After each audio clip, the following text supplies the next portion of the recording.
Hey everybody, thanks for joining me. So, today I want to talk a little bit about how you can monetize your interest and passion for this hobby. I want this channel to document, my personal journey in my attempt to make Pokemon cards into extra income that I can support reinvesting that into the hobby that I already enjoy. So, if we get on to that topic of discussion, there's a lot of ways to do that, a lot of ways to be profitable in this hobby. It really just depends on the route that you want to take. People don't like being on camera. Count me in that group. So making a YouTube channel isn't something everyone wants to do. So aside from the YouTube channel, you can buy and resell cards. If you're going to do this, I would suggest going to card shows. You can negotiate a little better deals with some of the vendors there. However, selling them the next time, you'll also either have to go to a card show and use vendors or go through TCG Player or eBay, but they'll have fees. So keep that in mind, usually around 13 to 15%. And then when you're buying cards at the show, you can try to get to 85, 95%. So there's some leeway, but that's not going to be the bulk of where you would make a lot of money unless you got a card that's in really good condition and was able to grade it and get the upcharge for a 10, which kind of leads me into my next avenue is buying raw cards that are in good condition and then grading them and praying that they get a 10 because nines seem to have similar cost as raw, which I don't fully understand, but anything below that you're probably going to lose money on your decision there. And PSA has been a lot stricter as of late. I don't know why they switched their criteria, halfway through the years of doing this. Kind of takes away a little bit of the old certs being a little bit uh, not as good condition. For example, I'm sure you've all seen Logan Paul's Illustrated Pikachu. No way God's Green Earth is that getting a 10 now.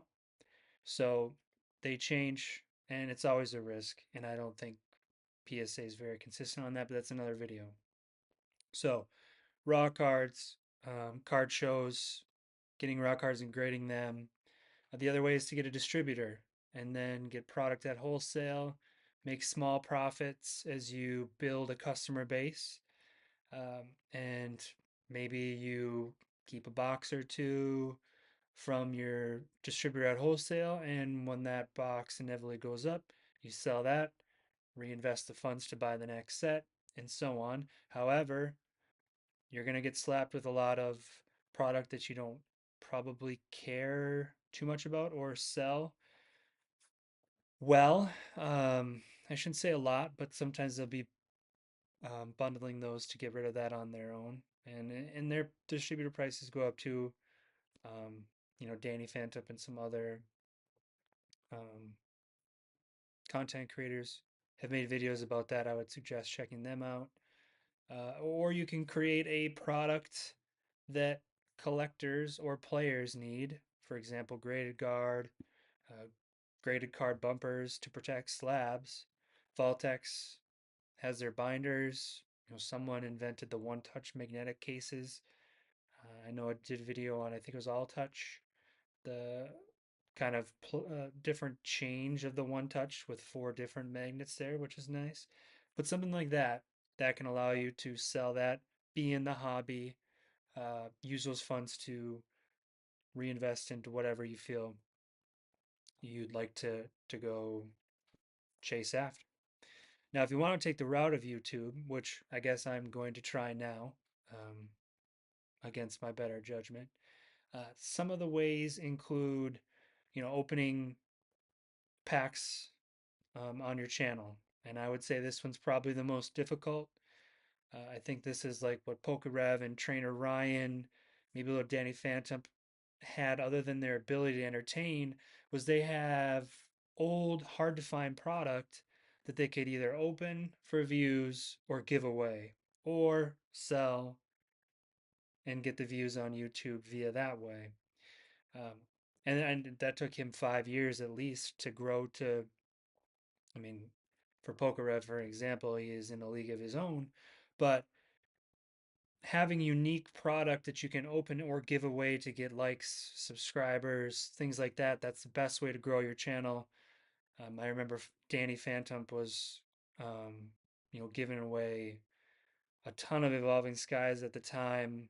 Uh, he had allocation, he had a distributor, and he was able to give that away, which was helping the community is a great thing, but also it helped grow his channel. And that's one way of monetizing your YouTube.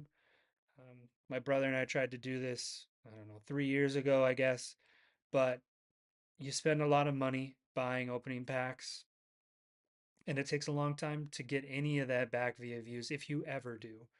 So I would say that's probably the most challenging way to get a YouTube channel rolling. There's also rip and ships, where people buy boxes or packs, and you open them for the entertainment and ship them out. That again takes time, probably growing a following based on Instagram, Twitter, maybe YouTube, but to get substantial amount of people to buy into your product, buy into your box breaks, it can be challenging. I know on the baseball side, we did see, if you got a hobby box of something and you auctioned off the teams, you would recoup your money then, and then people would have to watch your stream to find out what they won. I mean, they don't have to. You obviously still ship that to them if you're doing the right thing, but that's another way.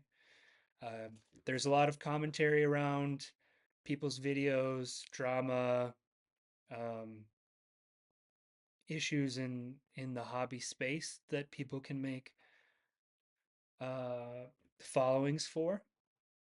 That's always a possibility. Um, I don't know if I would be good at that, so I will leave that up to the people who excel at that. But yeah, for those specific examples, there's a lot of different ways you can go about doing this. And ideally, you'll want them in conjunction with another.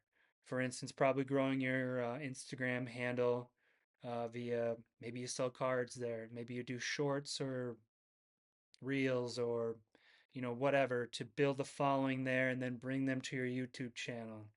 Uh, and if you get a YouTube channel with a good following or an Instagram with following and you sell to people, maybe you can get a distributor and then you can get packs for cheap, which allows you to open and start rip and ship. And then after rip and ship, there's a lot of ways you can go about it. It just takes a lot of time. And we'll make some separate videos uh, of myself trying to crack into the YouTube algorithm, different ways that you can get more views. I'm going to try to make videos as I learn the different ways you can do this because this is all new to me. I've never done anything like this.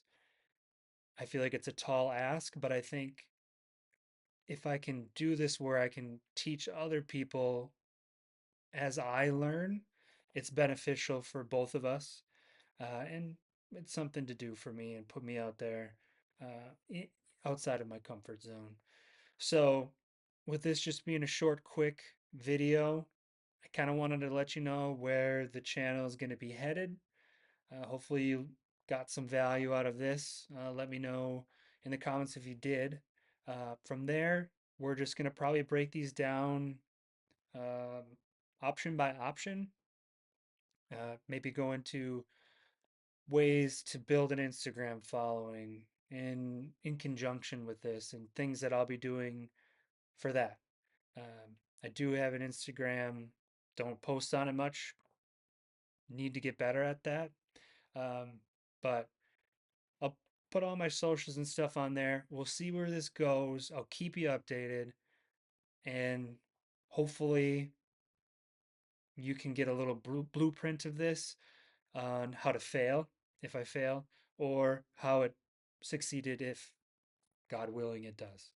So that's it for me today. Thank you. Appreciate you watching, listening to me ramble. But until next time, thanks.